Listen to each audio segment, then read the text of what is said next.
అందరికీ నమస్కారం. అమృత కలశానికి స్వాగతం. అమృత కలశం ఈ చిన్న కథలు అనుభవాలు, అనుబంధాలు, ఆప్యాయతల అల్లికలు. ఈనాడు మనం వినబోయే కథ కనువిప్పు. కావ్య మనస్తత్వం ఏమిటి? ఎందుకు కావ్య ఎప్పుడూ అలా ఉండేది? తన దృక్పథం ఎలా మారింది? నిజంగా కావ్యకు ఏమైనా బాధలు ఉన్నాయా? తెలుసుకుందామా? కావ్య ఒక బ్యాంకు ఉద్యోగి. కావ్య భర్త రవి హైకోర్టులో లాయరు. వారికి 2 పిల్లలు. ఒకరు కాలేజీలో BA, మరొకరు హై స్కూల్లో చదువుతున్నారు. అత్తగారు, మామగారు ఊళ్ళో సొంత పొలం ఉండటంతో ఆ పనులతో వాళ్ళ సొంత ఇంట్లో పచ్చని ప్రకృతిలో సాఫీగా జీవనం సాగిస్తున్నారు. కావ్య స్వతహాగా అస్సలు ఓపిక లేని మనిషి. దానికి తోడు ప్రతి పనిలోనూ తప్పులు వెతికే తత్వం. రెండోసారి ఎవరైనా ఏదైనా అదే ప్రశ్న వేస్తే వెంటనే తన మొహం మారిపోయేది. ఎవరు ఏ పని చేసినా ఏదో ఒక వంక పెట్టేది. అసలు కావ్య ఎవరినైనా మెచ్చుకోవడం, సొంత పిల్లలనైనా సరే చాలా అరుదు. తాను ఎప్పుడూ చాలా కష్టపడుతున్నట్టు, మిగతా అందరూ ప్రపంచంలో హాయిగా జీవిస్తున్నట్టు అపోహలో ఉండేది. ఇంట్లో ఏ పని చేయాలన్నా ఒక విధమైన చికాకు. మనుషులు ఏదైనా ఇష్టం లేని పని చేస్తుంటే విసుక్కుంటారు. కానీ కావ్యకు అది కూడా వర్తించదు. ఏమైనా అభిరుచుల మీద సమయాన్ని కేటాయించి అవి ఇష్టంగా చేస్తుందా అంటే అది లేదు. అప్పుడప్పుడు ఫోన్ స్క్రోలింగ్ చేయడం తప్ప. పోనీ బ్యాంకులో ఓపికగా పనిచేస్తుందా అంటే అది లేదు. అక్కడ కూడా పని భారం అంతా తన మీదనే ఉన్నట్టు నడుచుకునేది. బ్యాంకులో ఉద్యోగులు కూడా ఎవ్వరూ కావ్యను ఏ విషయంలోనూ ప్రత్యేకంగా సహాయం అడగటం కూడా తొందరపడి చేయరు. అత్యవసరమైతే తప్ప కావ్య జోలికి ఎవ్వరూ వెళ్ళరు. బ్యాంకు ప్యూనుకు కూడా కావ్య మేడంకు టీ ఎప్పుడు ఇవ్వాలి అన్నది ఒక పెద్ద సంశయం. తను ఖాళీగా ఉన్నప్పుడు చూసి మరీ ఇవ్వాలి. లేదా నీ పని అయిపోతుందని నాకు ఇచ్చేస్తావా, అది నేను చల్లగా తాగాలా అని విసుక్కుంటుంది. తన కుటుంబానికి ఒక పూట వంట చేయడం మరియు రోజువారీ పనులు తప్ప పెద్ద బరువు బాధ్యతలు ఏవీ కావ్యకు లేవు. ఆర్థిక స్వాతంత్ర్యమూ ఉంది. రవి తన ఖర్చుల విషయంలో తల దూర్చడు.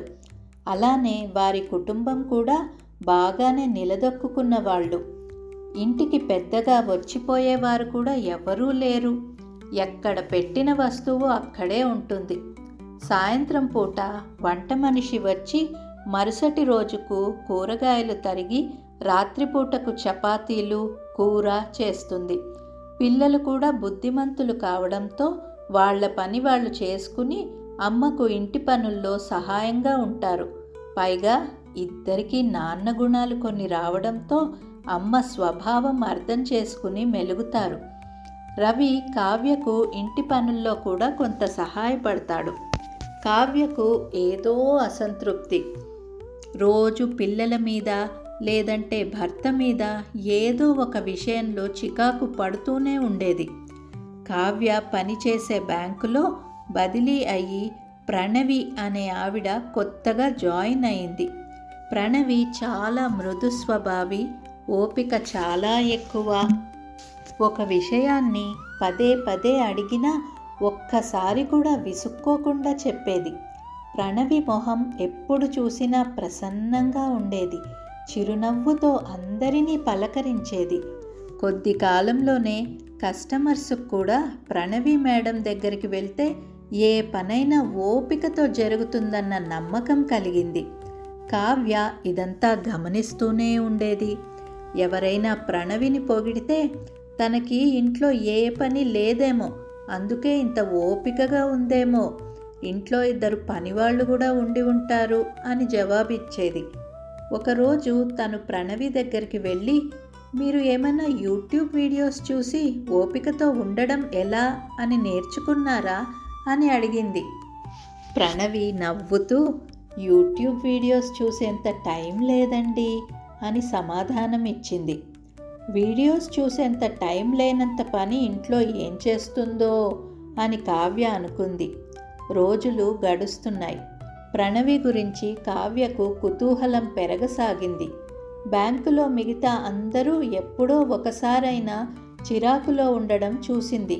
కానీ ఒక్కసారి కూడా ప్రణవిని అలా చూడలేదు. ఒకసారి ప్రణవి వరుసగా 3 రోజులు బ్యాంకుకు రాలేదు. నెల రోజులు సెలవు పెట్టినట్టు తెలిసింది. బ్యాంకులో తన గురించి ఎవరినైనా అడుగుదామంటే కావ్య ఎవరితోనూ సరిగ్గా ఎప్పుడూ మాట్లాడిందే లేదు. పైగా అడగడానికి తన అహం అడ్డు వచ్చేది. ప్రణవి ఏ ఊరికి వెళ్ళలేదని చూచాయగా అర్థమైంది. 4వ రోజు బ్యాంకు డేటా ఫైల్ ద్వారా ప్రణవి ఇంటి అడ్రస్ తెలుసుకుని బ్యాంకులో గంట ముందు పర్మిషన్ తీసుకుని కుతూహలంగా తన ఊహాగానాలతో క్యాబ్లో ప్రణవి ఇంటికి బయలుదేరింది కావ్య. వెళుతున్నంతసేపు ప్రణవి ఏదో ఆనంద తాండవంలో మునిగి తేలుతున్నట్టుగా ఊహించుకుంది. బ్యాంకుకు 12 కిలోమీటర్ల దూరంలోని కాలనీ అది. ప్రణవి అపార్ట్మెంట్స్ ముందు కారు బ్రేక్ పడడంతో ఆలోచనలకు కూడా అడ్డుకట్టపడింది. ఇరుకైన సందు, పైగా చాలా చిన్న అపార్ట్మెంట్సు. వాచ్మెన్ బయటికి వెళ్ళినట్టు ఉన్నాడు. అపార్ట్మెంట్స్కు లిఫ్ట్ కూడా లేదు. మెట్లు ఎక్కడం తనకు ఇష్టం లేకపోయినప్పటికీ 3వ ఫ్లోరుకు నెమ్మదిగా ఎక్కింది. ఫ్లాట్ నెంబరు బ్యాంకు డీటెయిల్స్లో ఉండడం వలన నేరుగా ఫ్లాటుకు వెళ్ళి కాలింగ్ బెల్ కొట్టింది. తలుపు తెరిచింది ప్రణవి. కొంతగా ఆశ్చర్యపోయినా మీరా, రండి రండి అంటూ సాదరంగా ఆహ్వానించింది. లోపల అడుగు పెట్టగానే కావ్య ఇల్లంతా పరిశీలనగా చూసింది. ప్రణవి ఇల్లు చాలా చిన్నది. 2 బెడ్రూమ్ల ఫ్లాట్ అది. వస్తువులన్నీ కొంచెం చిందరవందరగా పడి ఉన్నాయి. ఇటువైపు ఏదో పని ఉండి వచ్చాను. బ్యాంకుకు మీరు రావట్లేదు కదా, అంతా కులాసాయేనా అని తెలుసుకుందామని వచ్చాను అని అంది కావ్య. అంత లోపల ప్రణవి ప్రణవి అని పిలుపు. ప్రణవి, కాఫీ ఇస్తానన్నావు, ఎక్కడికి పోయావు అని మరలా కేక వినిపించింది. వాళ్ళ అత్తగారి పిలుపు అని అర్థమైంది. ఇప్పుడే వస్తానని లోపలికి వెళ్ళింది ప్రణవి. కాఫీ కలిపి మొదట వాళ్ళ అత్తగారికి ఇచ్చి కావ్యకి కూడా కాఫీ ఇచ్చి కూర్చుని చెప్పసాగింది. మా అత్తగారికి కొంచెం వయసు మీద పడడంతో ఏ పని చేత కావడం లేదు. నరాల బలహీనత వల్ల కొంచెం, మరియు అల్జీమర్స్ కూడా మొదలవడంతో ఎవరో ఒకరు కనిపెట్టుకునే ఉండాలి. మా చిన్న ఆడబిడ్డ కాన్పుకు వచ్చింది. ప్రసవ సమయం కాబట్టి ఇంట్లో ఉండడం అవసరమని సెలవు తీసుకున్నాను. నెల రోజుల క్రిందట మా అబ్బాయి బైకు మీద నుంచి క్రింద పడడంతో చెయ్యి ఫ్రాక్చర్ అయ్యి ఈరోజే వాళ్ళ స్నేహితుల సహాయంతో పరీక్ష రాయడానికి వెళ్ళాడు. మా వారు క్యాంపులకు ఎక్కువగా వెళ్తూ ఉండడంతో అన్నీ చూసుకోవాల్సిన బాధ్యత నాదే. అందుకే అండి నెల రోజులు సెలవు తీసుకోవాల్సి వచ్చింది. ఇదంతా విని ఒక్కసారిగా కావ్య విస్మయానికి గురయ్యింది. ఇన్ని బరువు బాధ్యతలు మోస్తూ ఇంత ప్రసన్నంగా ఎలా ఉండగలుగుతున్నారు అంటూ మనసులోని మాటను ఉండబట్టలేక అడిగేసింది కావ్య. అప్పుడు ప్రణవి, ఇందులో ఏముందండి కావ్య గారు, అత్తగారిని ఆడబిడ్డను చూసుకోవడం నా బాధ్యత. వీటిని ఎప్పుడూ నేను ఒక బరువు అనుకోలేదు. తన చిన్నప్పుడే మా వారి నాన్నగారు పోవడంతో చాలా కష్టపడి పైకి వచ్చారు. ఒక్కరే ఎన్నని మోస్తారు. నాకు వీలైనంత వరకు తనకి సహాయపడుతున్నాను. మనం ఆరోగ్యంగా ఉన్నాం. ఇంతకంటే ఏం కావాలి? పైగా ఉద్యోగం ఉంది, ఉండడానికి ఇల్లుంది.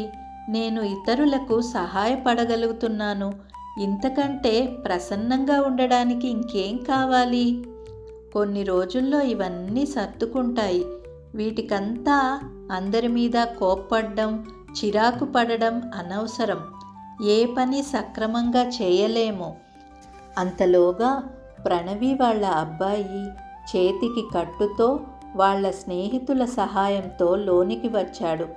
ప్రణవి వెంటనే దగ్గరికి వెళ్ళి ప్రేమగా తల నిమిరి, ఏమన్నా తింటావా? చెయ్యేమైనా నొప్పి వేసిందా? ఎగ్జామ్ ఎలా రాశావు అని అడిగి కావ్యను పరిచయం చేసింది. ఒక్కసారిగా ఎందుకో కావ్యకు తన చెంప ఛెళ్ళుమన్నట్టుగా అనిపించింది. వెంటనే లేచి అర్జెంటు పని ఉందని గబగబా బయలుదేరింది. ఉండండి కావ్యగారు అని ప్రణవి అంటున్నా ఇక ఉండలేకపోయింది. క్యాబ్లో ఇంటికి తిరుగు ప్రయాణంలో కావ్య మనసులో ఎన్నో ఆలోచనలు. ఒక్కసారి కూడా మా పిల్లలతో ఇంత ప్రేమగా మాట్లాడింది గుర్తుకు రావడం లేదు. నా పిల్లలు మాట్లాడటానికి దగ్గరికి వస్తే ఇప్పుడే అలసిపోయి వచ్చాను, సతాయించకండి అని విసుక్కునేదాన్ని. వాళ్లతో నేను ప్రేమగా మాట్లాడి ఎన్నేళ్ళయిందో. మా అత్తయ్య వాళ్ళు ఏడాదికి 2 సార్లు వచ్చినప్పుడు ప్రపంచ భారమంతా నేనే మోస్తున్నట్టు తలచేదాన్ని. బ్యాంకుకి 2 కిలోమీటర్ల దూరంలో మా ఇల్లు, విశాలమైన 3 బెడ్రూమ్ల ఫ్లాటు. ఒక్కసారిగా ఏ విషయాల్లోనూ కృతజ్ఞతాభావము, సంతృప్తి లేక నేను ఎలా ప్రవర్తిస్తున్నానో అర్థమవసాగింది. ఆ రోజు రాత్రి ఇంట్లో కావ్య ఏమీ మాట్లాడలేదు. తన దృక్పథం మారడంతో బ్యాంకులో అందరి విషయాలు కొద్ది కొద్దిగా అర్థమవసాగాయి. మొన్న రాజేశ్వరి గారు హరిద్వార్ వెళ్తే అబ్బా తీర్థయాత్రలకు వెళ్ళింది అని అనుకుంది. కానీ వాళ్ళ అమ్మ కోరిక తీర్చడానికి దగ్గరుండి మరీ తీసుకెళ్ళింది అని తెలుసుకుంది. రాజేశ్వరి తల్లిగారిని వాళ్ళ తమ్ముడు మరియు మరదలు తనకి సపర్యలు చేయడం కష్టం అని అంటే తనే బాధ్యతంతా నెత్తిమీద వేసుకున్నారంట. కవితకు పెళ్ళై 10 ఏళ్లైనా పిల్లలు లేకపోవడం వలన హాయిగా షికార్లు చేస్తోంది అని అనుకుంది. కానీ తను ఐవీఎఫ్ సెంటర్ల చుట్టూ తిరుగుతోందని ఈ మధ్యనే తెలుసుకుంది. మెల్లమెల్లగా కావ్య అపోహలు ఒక్కొక్కటి దూరం కాసాగాయి. తన నడవడికలోనూ మార్పు మొదలయ్యింది.